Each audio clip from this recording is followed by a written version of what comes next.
22వ అధ్యాయంలో 32వ వచనంలో, నీ నమ్మిక తప్పిపోకుండానట్లు నేను నీ కొరకు వేడుకొంటిని, నీ మనసు తిరిగిన తర్వాత.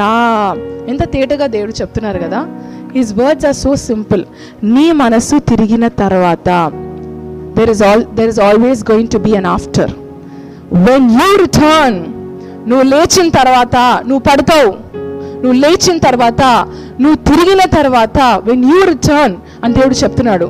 బికాస్ దేవుడికి తెలుసు ఆయన తిరుగుతాడని చెప్పి దేవుడికి తెలుసు. దేవుడు చెప్తున్నాడు, సరే ఇవన్నీ వదిలేసాయి, ఇప్పుడు నాకు next step of your life నాకు ఇంపార్టెంట్. నువ్వు తిరిగిన తర్వాత, నువ్వు లేస్తావు కదా, అప్పుడు నీ సహోదరులను స్థిరపరచు అని చెప్పి దేవుడు చెప్తున్నాడు.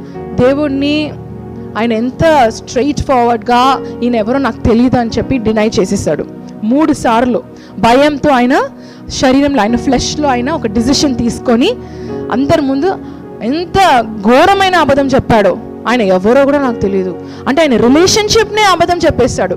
పోనీ ఆయన నా ఫ్రెండ్, నేను కలిశాను, మాకు పరిచయం ఉంది, ఏం లేదు. He falsified his relationship it self. ఆయన మొత్తం బ్రేక్ చేసేసాడు. నాకు ఆయన ఎవ్వరు కూడా తెలియదు, అసలు నేను ఆయన చూడలే అని చెప్పేస్తాడు. ఎంత ఘోరమైన ఒక విషయం కదా. కానీ పేతురు ఒక ప్లేస్లో మనందరూ అనుకుంటాం మనం దావీదు, మనం యోసేపు అని. ఎవరు ఇక్కడ దావీదు యోసేపులం కావండి. మనం సౌలుగా ఉన్నాము, మనం సొలొమోన్గా ఉన్నాము, మనము ఇక్కడ పేతురుగా ఉన్నాము. అలాంటి వారమే మనము. ఇక్కడ మన పేతురు దేవుడు భయంతో ఒక మాట అనేస్తున్నాడు, నాకు ఆయన ఎవరో తెలియదు అని చెప్పేస్తున్నాడు. పోయి ఒక ఆడపిల్లకి భయపడి అబద్ధం చెప్పేస్తున్నాడు. చెప్పిన తర్వాత ఆయన ఏడుస్తున్నాడు. ఆ వర్డ్ మనం చూసినట్లయితే ఆ ఏడుపులో అంత ప్రేమ ఉంటేనే కదా ఆ ఏడుపు భయంకరంగా ఏడుస్తున్నాడు. ఆలోచించండి, అపవాది పరీక్షిస్తున్నాడు అంటే ఆయనని టెస్ట్ చేస్తున్నాడు అనేది ఆయన డినై చేశాడు కదా, అది కాదండి టెస్ట్. ఆయన డినై చేసిన తర్వాత ఒక ఫేస్ వచ్చింది చూసారా. డినై చేసిన తర్వాత ఆయనకి ఇప్పుడు పారిపోయాడు, ఏం చేయాలో తెలియట్లేదు. ప్రతిరోజు పీటర్ పేతురు ఇక్కడ రా అని పిలిచిన ఆ స్వరము లేదు. ఆయనతో నడిచిన ఆ ఒక వ్యక్తి లేడు. ఆయన ఒక పెద్ద తప్పు చేసేసాడు.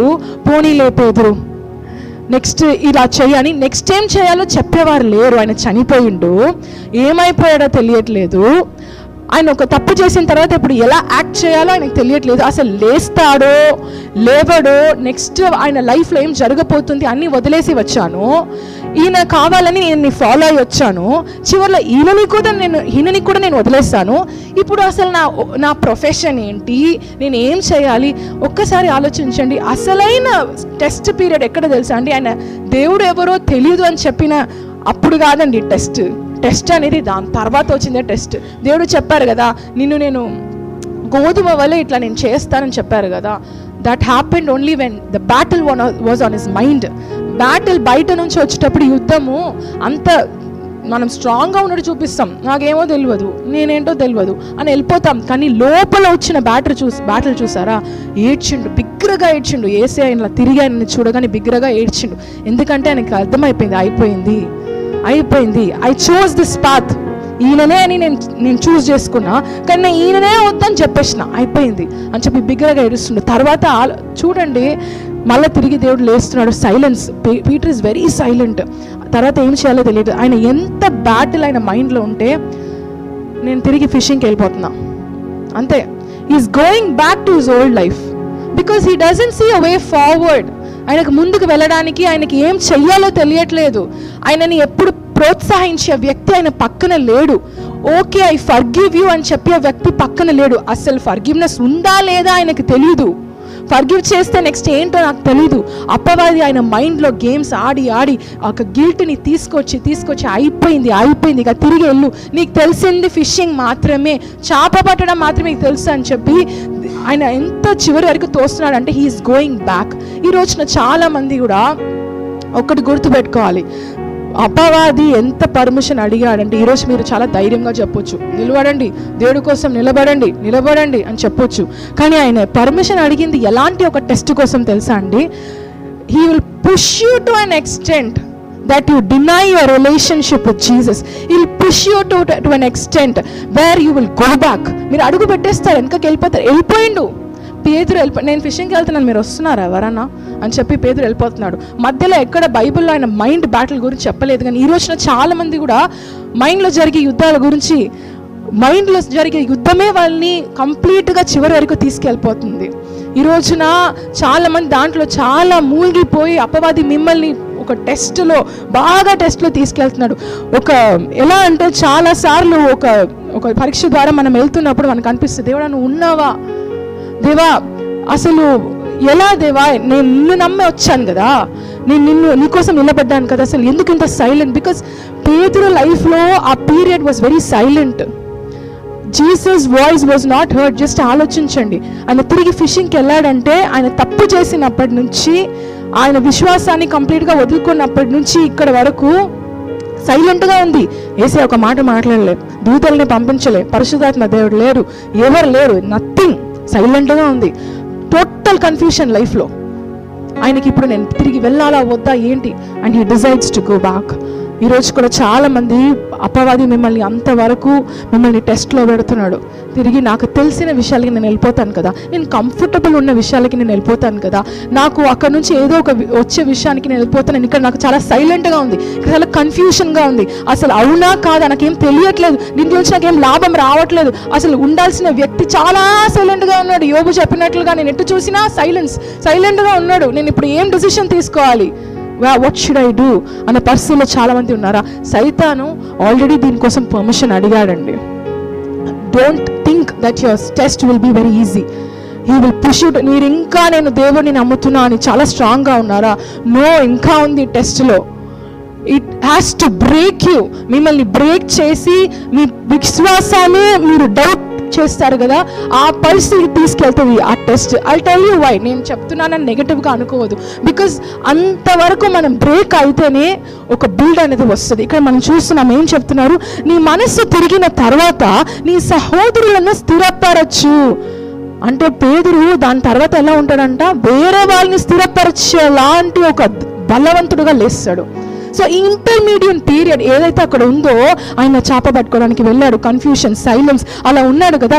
అలా దేవుణ్ణి కంప్లీట్గా డినై చేసి వెళ్ళిన పేతురు తిరిగి ఎలా వస్తాడంట, వేరే వాళ్ళని స్ట్రెంథన్ చేసే పేతురుగా లేస్తాడు. సో దేవుడు చెప్తున్నాడు, ఓకే అయిపోతుంది, నువ్వు పడతావు, ఓకే ఫైన్, తిరిగి వస్తావు చూడు, అప్పుడు నువ్వు వేరే వాళ్ళని నువ్వు బలపరచు అని దేవుడు చెప్తున్నాడు. అంటే he should be stronger person. ఆయన ఒక స్ట్రాంగ్ పర్సన్గా లేస్తేనే వేరే వాళ్ళని బలపరచగలడు. మామూలైన టెస్ట్ అయితే దేవుడి దగ్గర చివరి వరకు థ్యాంక్ యూ జీసస్ నన్ను కాపాడు మామూలుగా ఉందంటే వేరే వాళ్ళని బలపరిచే బలం రాదండి. కంప్లీట్గా విరిగిపోయి మీరు పడతేనే మీరు తిరిగి లేచేటప్పుడు వేరే వాళ్ళని బలపరచగలుగుతారు. బికాజ్ పేతురు తర్వాత జీవితం మనం చూసినట్లయితే ఒక్కరు కాదు, ఇద్దరు కాదు, he addressed hundreds of people. He was a leader of the early church in Jerusalem. దేవుడు ఆయనని ఒక చర్చ్ని స్టార్ట్ చేసి ఒక రాక్గా పెట్టాడు. అలా పెట్టాడంటే ఆయన ఎంత చివరి వరకు వెళ్ళి ఉండాలి, సైతాన్ ఆయన ఎంత వరకు టెస్ట్ చేసి ఉండాలి. he went back to the world. ఈరోజు చాలా మంది కూడా దే ఆర్ గోయింగ్ బ్యాక్ అని దేవుడు చెప్తున్నాడు, when you return.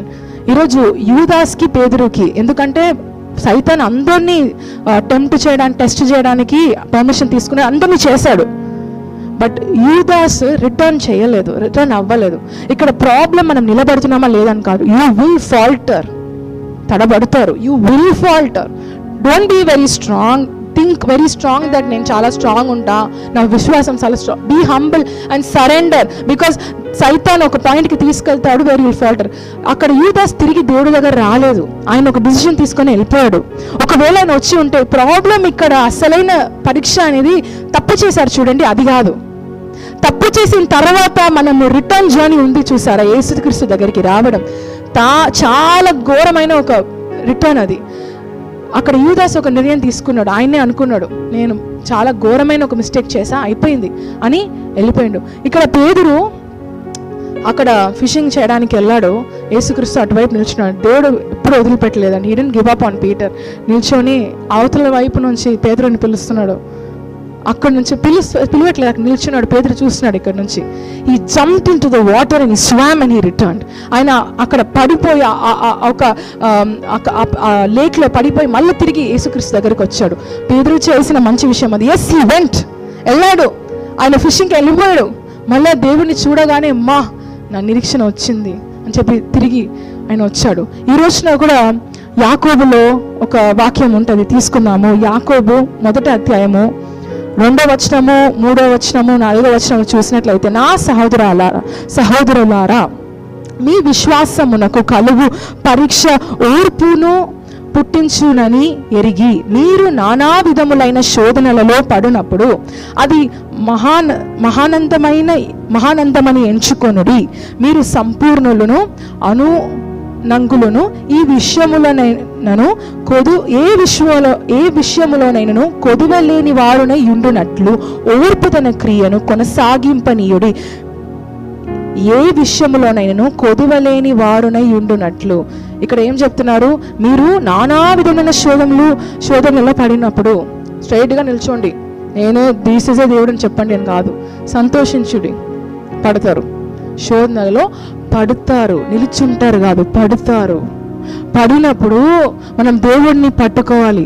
మనం యూదాస్ వలే మనము మన ఓన్ డిసిషన్ తీసుకొని మనం వెళ్ళిపోతే ఇదంతేలే అని అనుకుంటే ఆ టైంలో దేవుని పట్టుకొని నిరీక్షణ కోల్పోకుండా, మనకి ప్రార్థించడానికి రాకపోయినా, మనకి ఏం చేయడానికి మనకు రాకపోయినా దేవుని పట్టుకొని మనం ఉంటున్నప్పుడు దేంట్లో సంతోషించాలంట? నువ్వేం అవ్వబోతున్నావో. ఎందుకంటే ఆ పరీక్ష నీకు కనిపించదు, you can't see, it will be confusing, సైలెంట్గా ఉంటుంది అసలు. కానీ నీ లోపల ఏదో ఒకటి బిల్డ్ అవుతుంది. You becoming a stronger person. మా అవతల వ్యక్తిని బలపరిచేంతగా నువ్వు బలపడుతున్నావు ఆ ఒక ఫేస్లో. మీకు కనిపించదు అది. చాలా మంది అనుకుంటారు హార్డ్ వర్క్ కనిపిస్తుంది, but there are things that are unseen, that is the work of God. విశ్వాస పరీక్ష అనేది మనకు కనిపించదు, అది చేస్తున్న ఆ ఒక బిల్డ్ అనేది కనిపించదు.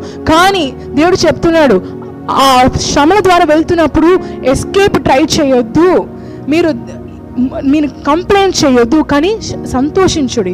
ఎందుకంటే ఈ ప్రయాణం అనేది కష్టమే, కానీ మీరు అవతలకి వచ్చిన తర్వాత ఒక వ్యక్తిగా వస్తారు చూడండి, కంప్లీట్లీ డిఫరెంట్ పర్సన్. ఈరోజు నా దేవుడు అదే చెప్తున్నారు పేతురుని చూసి, పడతావు, తిరిగి లేచిన తర్వాత వన్స్ యూ గెట్ అప్, ఒకటే కమాండ్ ఇక్కడ ఇస్తున్నాడు, పడకు పేతురు అని ఇస్తలేరు. నువ్వు తిరిగి లేచిన తర్వాత నేను నీకు ఒక కమాండ్ ఇస్తున్నా, నీ సహోదరులను బలపరచుము. దేవుడు అందుకోసమే ఇవన్నీ అలౌ చేస్తున్నాడు, ఏదో మనం కష్టపడాలని కాదు. ఈ సెకండ్ హాఫ్ ఉంది చూసారా, చాలా మందికి మీరు వెళ్తున్న ఇప్పుడు పరీక్ష అనేది ఎండ్ లాగా అనిపిస్తుంది, ఇది అయిపోయింది, ఇది చివరి. No no no no, there is a second half to your story. You are in the middle, మీ మధ్యలో ఉన్నారు, మీరు ఎండ్లో లేరు. దేవుడు చెప్తున్నాడు, నువ్వు తిరిగి లేస్తావు, తిరిగి లేచిన తర్వాతనే నీ సహోదరులను బలపరచుము, స్ట్రెంగ్తెన్ యువర్ బ్రదర్స్ అని దేవుడు చెప్తున్నాడు. ఈ రోజున యాకోబు గారు చెప్పినట్లుగా మీరు యూఆర్ గోయింగ్ త్రూ సంథింగ్ అంటే, ఈ మార్చ్ని ఒక వాగ్దానం ఏంటిదంటే, కీప్ మార్చింగ్. మీ వల్ల అవ్వట్లేదా, మీకు అనిపించట్లేదా, keep marching, because God is telling you that you will come to the other side. మీరు వస్తారు అని వచ్చేటప్పుడు చాలా స్ట్రాంగ్గా వస్తారు. దేవుణ్ణి పట్టుకుంటే, ఆయన వైపు చూస్తూ ఉంటే, ఆయన వైపు మీరు తిరిగితే, you will come as a stronger person. మనకి ఏషియా 40వ అధ్యాయం 31వ వచనంలో రాసినట్లుగా, యెహోవా కొరకు ఎదురు చూచువారు నూతన బలము పొందుదురు, వారు పక్షిరాజు వలె రెక్కలు చాపి పైకి ఎగురుతురు, అలయక పరిగెత్తుదురు, సొమ్మసిల్లక నడిచిపోదురు. At that point you won't understand, it's a very difficult phase. స్లోగా ఉంటుంది, కన్ఫ్యూషన్ ఉంటుంది, సైలెన్స్ ఖచ్చితంగా ఉంటుందండి, ఖచ్చితంగా ఉంటుంది. బట్ కానీ దేవుడు చెప్తున్నారు, when you rise up, when you return, there is a when to your story, there is an after to your story. Don't listen otherwise, there is a when to your story. మీరు లేచిన తర్వాత దేవుణ్ణి నమ్ముకొని వచ్చిన వారు, మీరు ఒకవేళ falter అయితే దేవుడు తిరిగి లేపి మిమ్మల్ని అవతల సైడ్ తీసుకొస్తారు. Return to Jesus today. ఈరోజు దేవుడు చెప్తున్నారు, keep marching my child, keep marching, because there is other side to the story. There's another half to your story. There's a when to your story. There's an after to your story.